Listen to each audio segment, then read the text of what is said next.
सबको praise the Lord, जय मसीह की।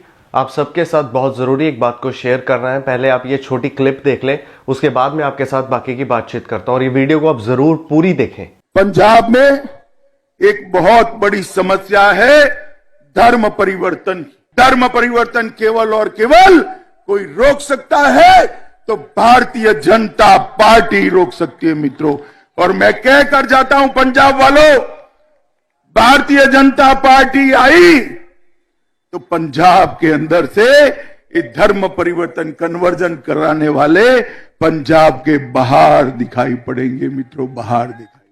क्लिप तो आपने देख लिया है और आपने उसमें देखा है कि बीजेपी के अमित शाह वो क्या कह रहे हैं, धर्म परिवर्तन के ऊपर बात कर रहे हैं। अगर धर्म परिवर्तन की बात की जाए तो जब से मैंने होश संभाली है तब से मैं यही सुनता हूं कि जो ईसाई हैं, जो क्रिश्चियंस हैं, वो धर्म परिवर्तन करते हैं। यानी कि अमित शाह का डायरेक्ट अटैक है इनडायरेक्ट वे में क्रिश्चियनिटी के ऊपर। वो क्या कर रहे हैं, क्रिश्चियंस को इस समय उन्होंने टारगेट कर रखा है कि वो कहते हैं कि अगर उनकी सरकार आएगी तो क्रिश्चियंस को यहां से निकाल देंगे, क्योंकि हमेशा वो कहते हैं कि जी ये मसीह बनाते हैं, धर्म परिवर्तन करते हैं, पैसे देकर, लालच देकर और चीजों को देकर। पर ऐसा कुछ नहीं है, ना तो उनके पास कोई सबूत है, ना ही आज तक वो इस बात को प्रूव कराएं, सिर्फ उनके पास सुनी सुनाई हुई बातें हैं।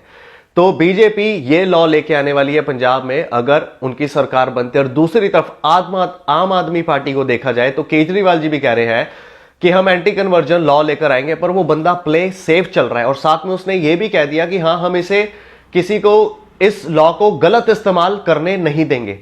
जिन जगहों पर एंटी कन्वर्जन, भारत में ही जिन राज्यों में एंटी कन्वर्जन लॉ पास है, उन जगहों पर आज भी मसीहियों के ऊपर बहुत अत्याचार हो रहे हैं, गलत इस्तेमाल किया जा रहा है। मैं केजरीवाल जी से पूछना चाहूंगा, क्या आज तक आपने एक भी बयान दिया है कि जहां पर अत्याचार हो रहा है, ईसाइयों के ऊपर चर्चिस तोड़े जा रहे हैं, पास्टर्स को मारा जा रहा है, चर्चिस को जलाया जा रहा है, उन्हें परमेश्वर की आराधना करने से रोका जाता है, क्या आपने आज तक एक बयान भी दिया है? क्योंकि अगर उन्होंने बयान नहीं दिया तो अगर वो पंजाब में इस लॉ को पास करेंगे तो आगे फिर कैसे होगा? आगे वो कैसे मसीहत के पक्ष में खड़े होंगे? सॉरी, वो भी अपनी राजनीति चमकाना चाहते हैं। और ये भी क्या है, राजनीति जब इलेक्शंस है तो ये धर्म के नाम पर क्या है, वोट मांग रहे हैं और इनका एजेंडा है ये आपस में लड़वाना चाहते हैं।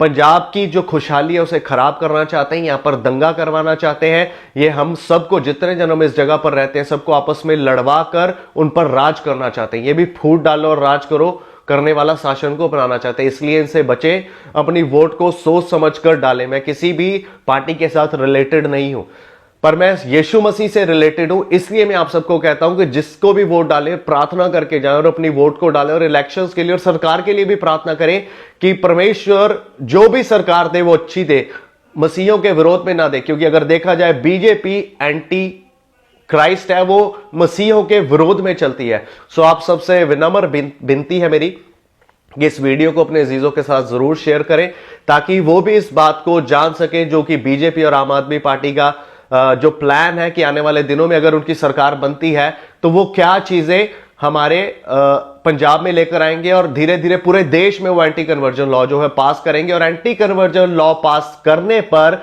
वो क्या करेंगे, मसीहों पर अत्याचार करेंगे, फिर बाद में ये स्कूल, कॉलेजेस, हॉस्पिटल बंद करवा देंगे, क्योंकि ये चाहेंगे, क्योंकि बीजेपी ये कहती है कि जी हम चाहते हैं कि जी पूरा हिंदू राष्ट्र हो।